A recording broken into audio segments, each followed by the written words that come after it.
At my daughter's beach wedding, just as the sun was sinking into the waves off the coast of Cape Cod, her new husband leaned toward me and said with a smirk, $50,000 for the luxury of being part of this celebration. Otherwise, you vanish from our lives forever.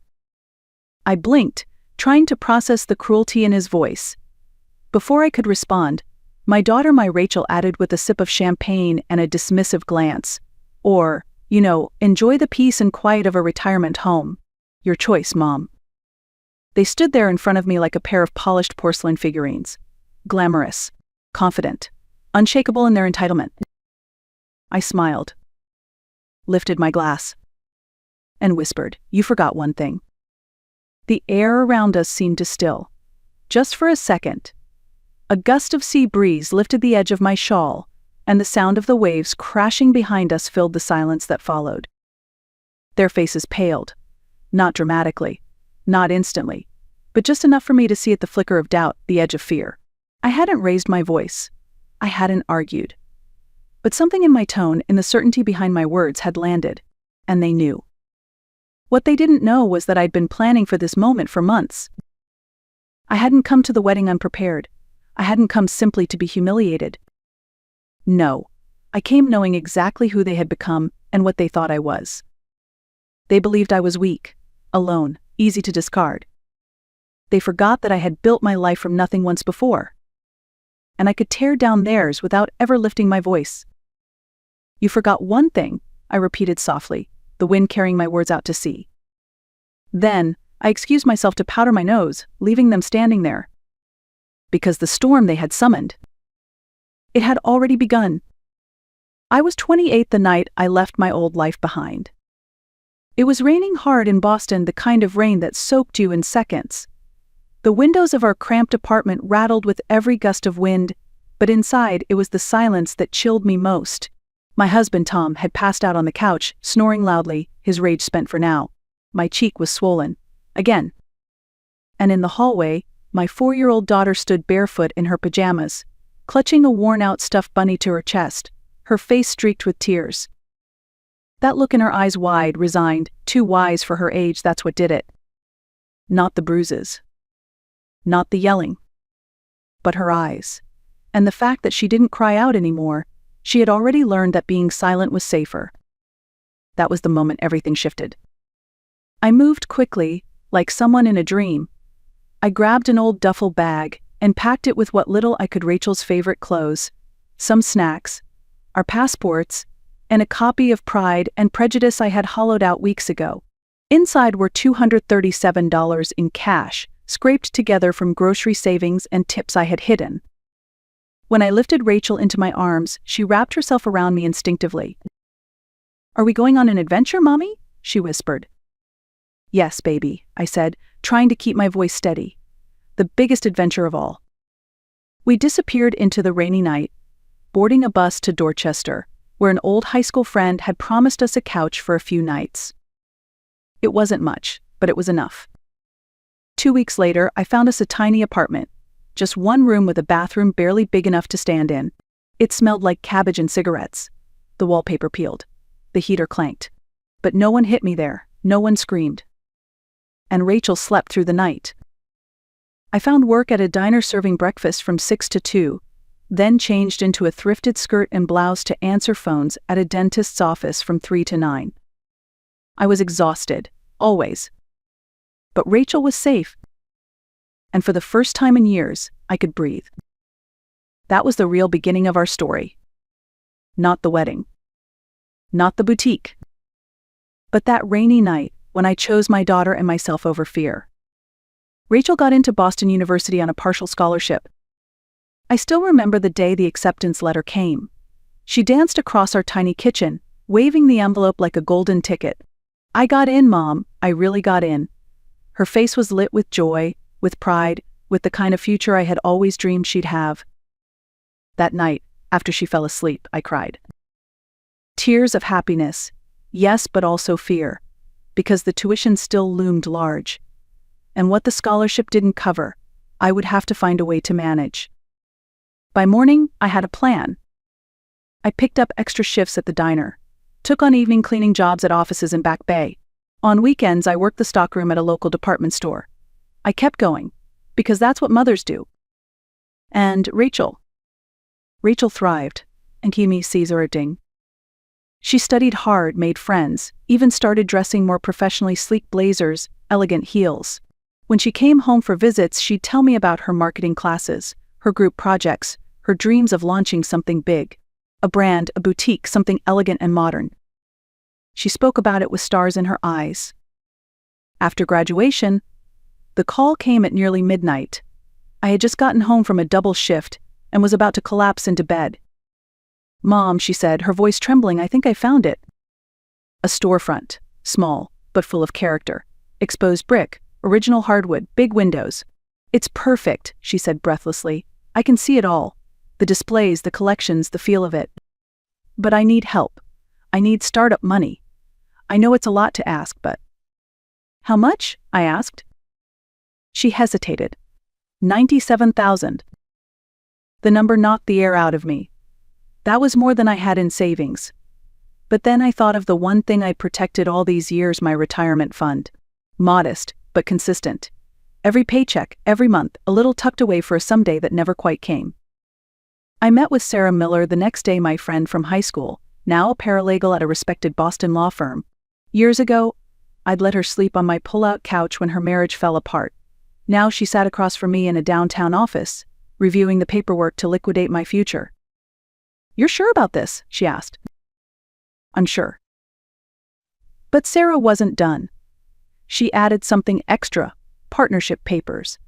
"You'll retain 51% ownership," she said firmly. "Rachel will be the face, but you'll be protected." I hesitated, but she insisted. "This isn't about control. It's about security for both of you." Rachel signed the papers without reading them. She was too busy dreaming. 3 months later, Rachel's closet opened with cheese platters, plastic flutes of sparkling wine, and a stack of handwritten invitations. I stood in the back, watching her shine. The boutique was beautiful. She was radiant. And I was happy to be her silent partner. Because this was the dream. Ours. For a while, everything felt like it was falling into place. The boutique grew slowly at first. Sales were modest. Rent was tight. Rachel worked 14-hour days, window displays late into the night, back and forth with designers, running her own social media, answering emails herself. I helped in the background, restocking inventory after closing hours, keeping the books clean, paying for unexpected costs without ever mentioning them. Then one day, everything changed. A girl from college, Elisa, I think, came by the store. She was one of those rising lifestyle influencers. She tried on a cobalt blue sheath dress and posted a photo on Instagram with some flattering caption. The next morning, there was a line outside the store. By that afternoon, Rachel had sold out. Suddenly, Rachel's closet was on the map. She was featured in local magazines. Other influencers dropped in. Customers came from across the city. In 6 months, she was eyeing the vacant space next door. I watched it all with joy swelling in my chest. I only visited after closing. That was my choice.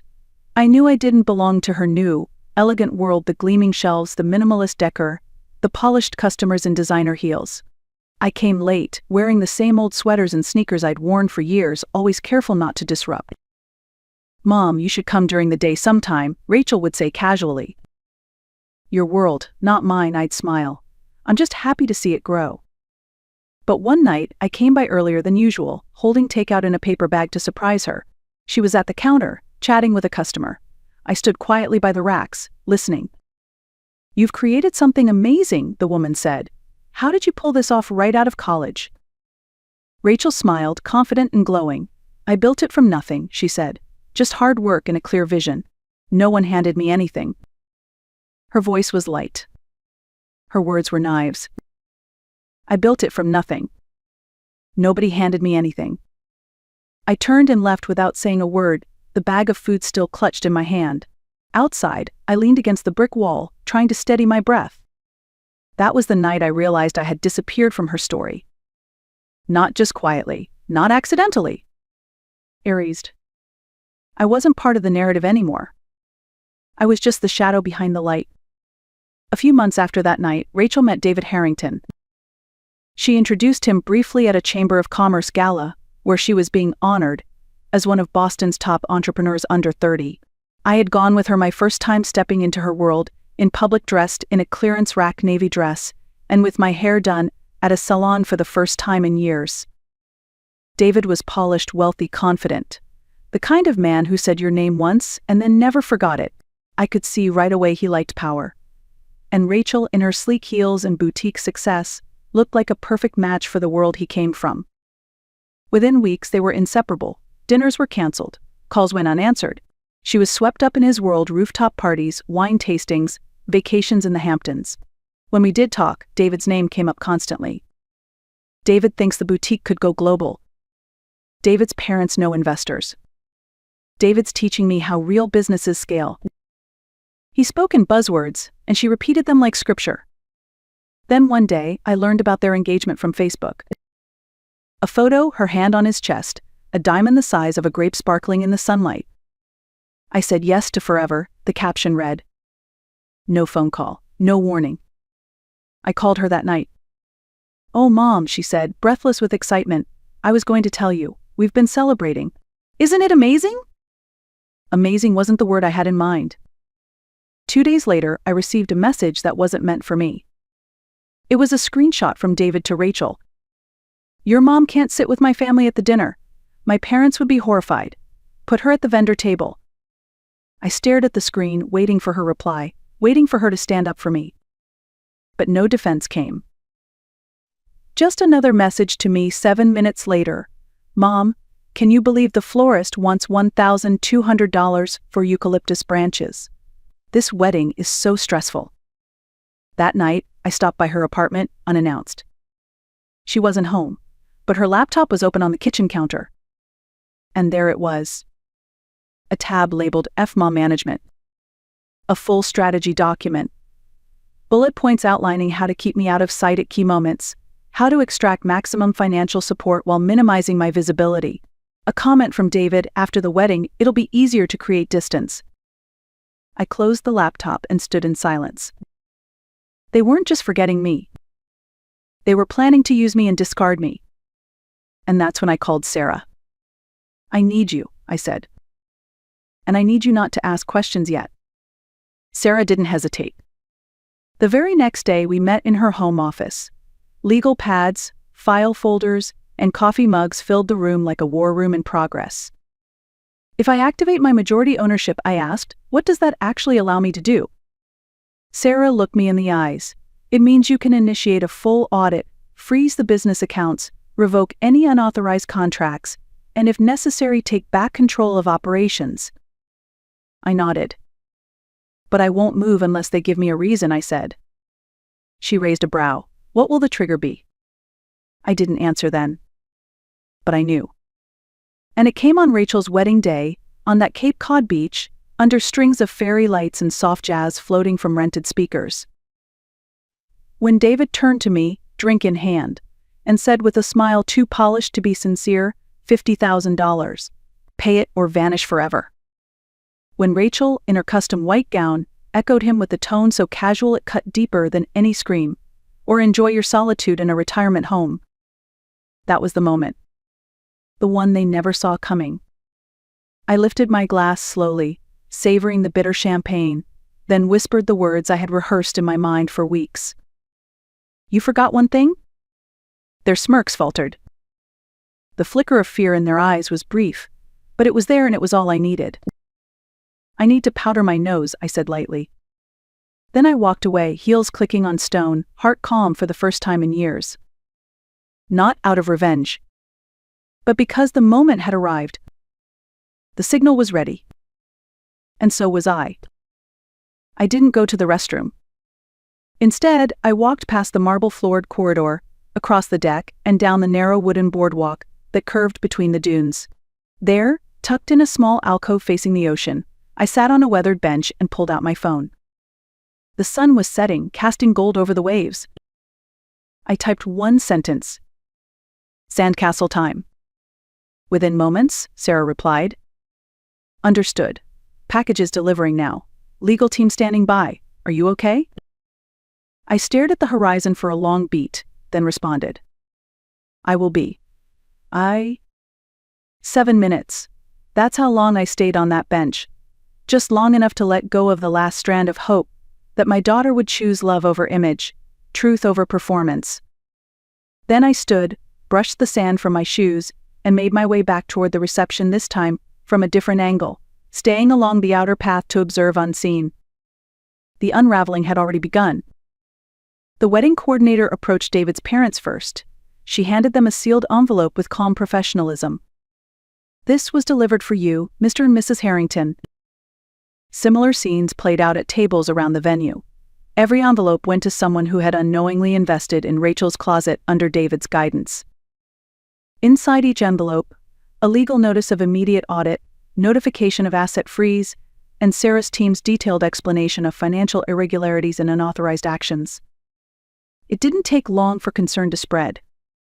David's father was the first to react. His face darkened as he read. He rose abruptly, napkin falling to the floor, and made his way across the venue with thunder in his eyes. Meanwhile, phones buzzed. Rachel's company email, now under my access, sent automated messages to all vendors, clients, and board members. Subject line: immediate business hold, pending legal review. I stepped out of the shadows and walked along the edge of the gathering. David's voice was low and urgent, arguing with his father. Rachel stood frozen, holding her champagne like a shield, her face pale beneath the makeup. Then she saw me. "Mom?" She rushed over, panic rising. "What's happening? Everyone's getting these insane emails about the boutique." I looked her in the eye. "Not insane," I said evenly. "Accurate. I'm exercising my rights as majority owner." David appeared beside her, jaw clenched, the smooth polish gone from his expression. "What have you done?" he hissed, voice low. "I've protected my investment," I replied calmly. "Did you think I wouldn't notice the unauthorized investors? The missing funds?" Rachel's eyes darted. "We can explain, Mom. Please, it was just temporary. We were going to pay it back." "To fund David's side project," I said. "A real estate venture he wasn't confident enough to pitch to his own parents, so he funneled money from the boutique instead." David's face drained of color. Across the lawn, his father was now speaking furiously with a couple holding another envelope. "You have no idea who you're dealing with," David said through clenched teeth. "My family."